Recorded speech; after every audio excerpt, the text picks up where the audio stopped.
Present teacher. Hello students, हम लोग punctuation chapter पढ़ रहे हैं। इसमें हम लोग आइए देखते हैं सेमीकोलन का क्या यूज है।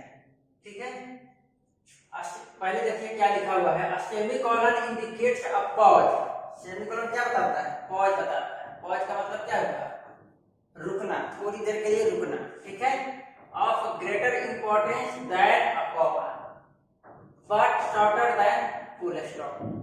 फुल स्टॉप में भी हम लोग रुकते हैं थोड़ा देर, ठीक है, और कॉमा में भी रुकते हैं और सेमीकोलन में भी रुकते हैं। तो क्या अंतर है? सेमीकोलन में क्या होता है कि कॉमा में जितना रुकते हैं उससे ज्यादा हम लोग रुकते हैं सेमीकोलन में, ठीक है, और फुल स्टॉप में जितना रुकते हैं उससे कम रुकते हैं। कहने का मतलब है कि सेमीकोलन में कॉमा और फुल स्टॉप के बीच में रहता है। जो भी पॉज का टाइम होता है, रुकने का टाइम होता है, इन दोनों के बीच का होता है। फुल स्टॉप से कम और कॉमा से ज्यादा। Okay, got it.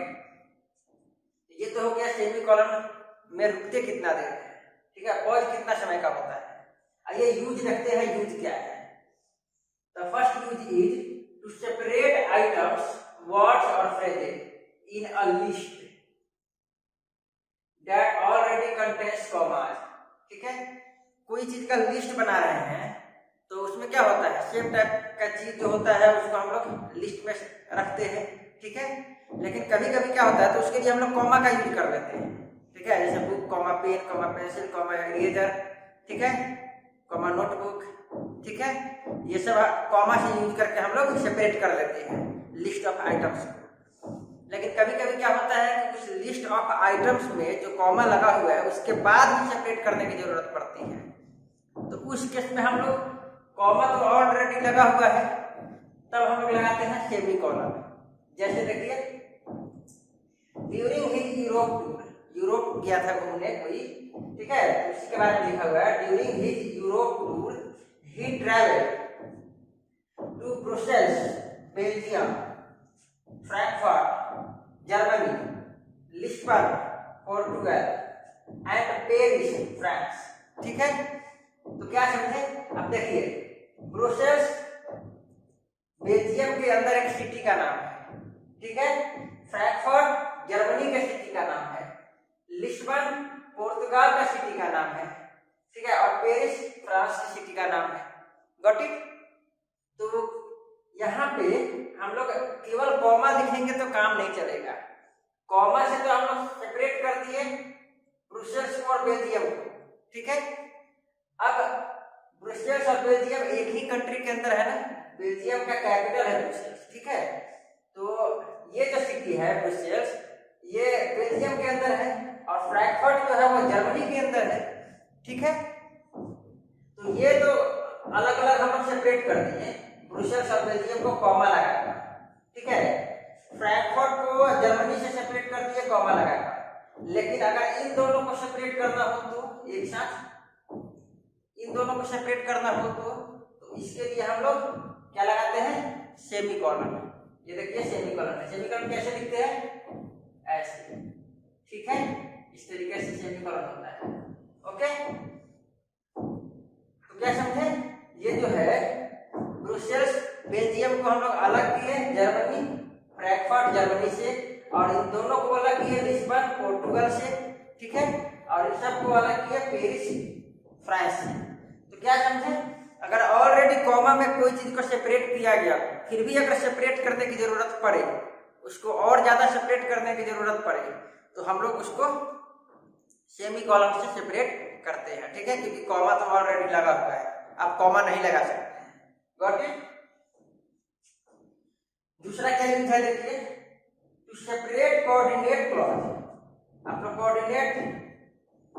Coordinative conjunction पढ़े हैं ना, उसी तरह का होता है। हम लोग क्लॉज पढ़ेंगे तो उसमें देखेंगे कोऑर्डिनेट क्लॉज क्या होता है, ठीक है। कोऑर्डिनेट क्लॉज को हम लोग सेपरेट करते हैं कब? जब कंजंक्शन ना हो।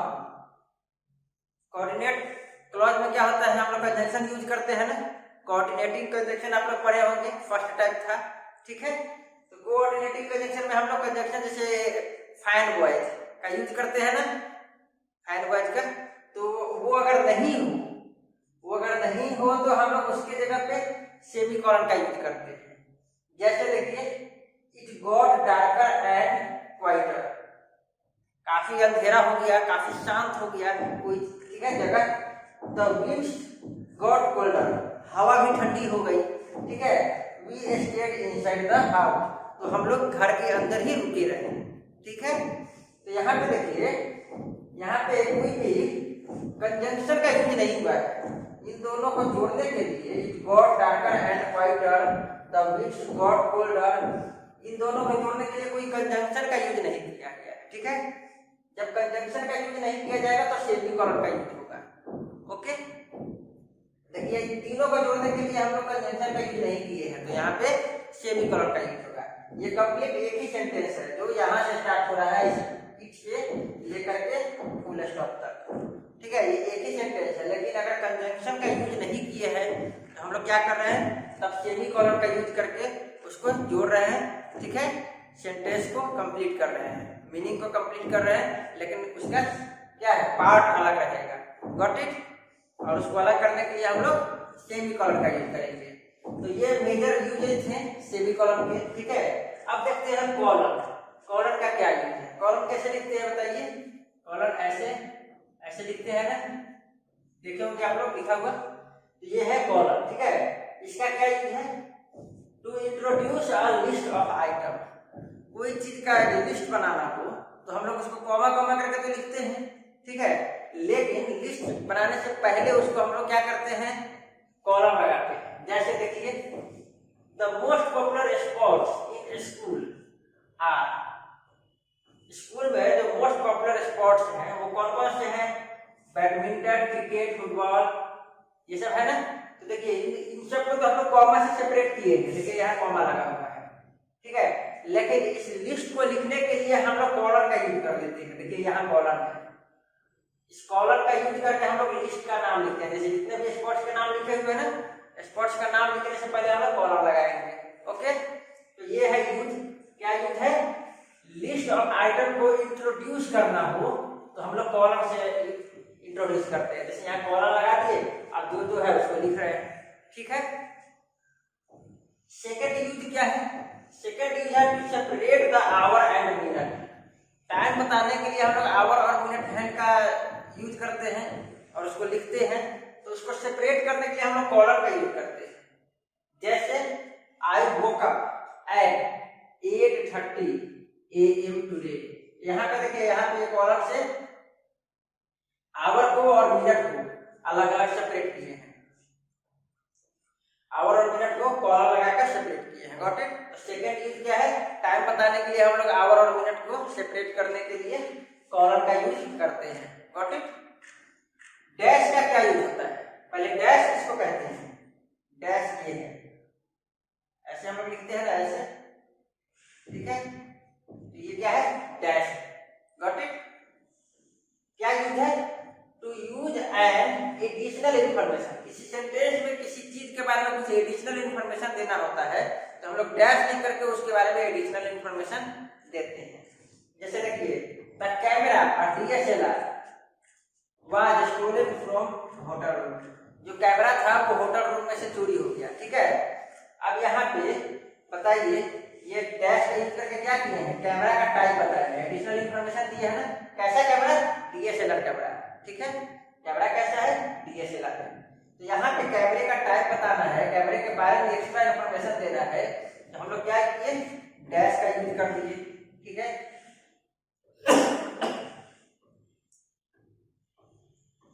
हम लोग डैश का यूज कर दिए, गॉट इट। तो ये है यूज, क्या, एडिशनल इंफॉर्मेशन देना होता है किसी भी चीज के बारे में, किसी सेंटेंस में, उस सेंटेंस में अगर कोई चीज आ गया और उसके बारे में एडिशनल इंफॉर्मेशन देना है तो उसमें हम लोग क्या करते हैं, डैश यूज करके उसका एडिशनल इंफॉर्मेशन देते हैं, फिर डैश यूज करते हैं और सेंटेंस को कंप्लीट करते हैं, ठीक है। चलिए नेक्स्ट है हाइफन। हाइफन भी इसी तरीके से दिया जाता है जैसा डैश होता है, लेकिन क्या अंतर है, डैश में ये बड़ा होता है और हाइफन छोटा होता है, ठीक है।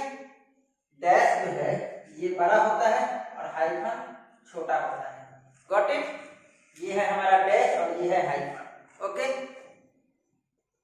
देखिए क्या यूज है हाइफन का, with compound numbers and fractions. Compound numbers यानी वैसा नंबर जिसमें दो वर्ड है, इंग्लिश के दो वर्ड आ जाए तो उसको कंपाउंड नंबर कहते हैं। ठीक है, जैसे 25, 43, 97, 88। ठीक है, ये सब क्या है, 80 और 8, 90 और 7, दो दो वर्ड है ना। इन दोनों को जोड़ने के लिए, एक करने के लिए हम लोग क्या करते हैं, देखिए हाइफन का यूज करते हैं। 25 ऐसे लिखते हैं, 25 लिखते हैं ना। लेकिन जब इंग्लिश में लिखेंगे, वर्ड में लिखेंगे तो क्या लिखेंगे, 20 और 5। ठीक है, तो 20 एक अलग वर्ड हो गया और 5 अलग हो गया। इन दोनों को मिला करके हमको 25 बताना है ना। इसके लिए यहाँ पे क्या किए, एक हाइफन लगा दिए। Got it. तो ये होगा कंपाउंड नंबर्स।